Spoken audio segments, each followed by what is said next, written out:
When there is no willpower, a person will have no self-confidence. No willpower. If there is no willpower, how can you overcome anything? You can only fear everything.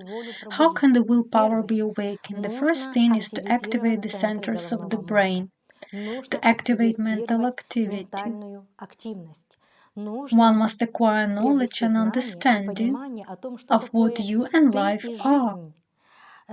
Why you are here on this earth, what your tasks are. You need to acquire knowledge that reveals the nature of a human being within each individual. In discovering this nature, a person realizes he is not just a person, he is God. What is there to be afraid of? When you stop being afraid, the willpower is activated, the brain, the neurons begin to work on a completely different level.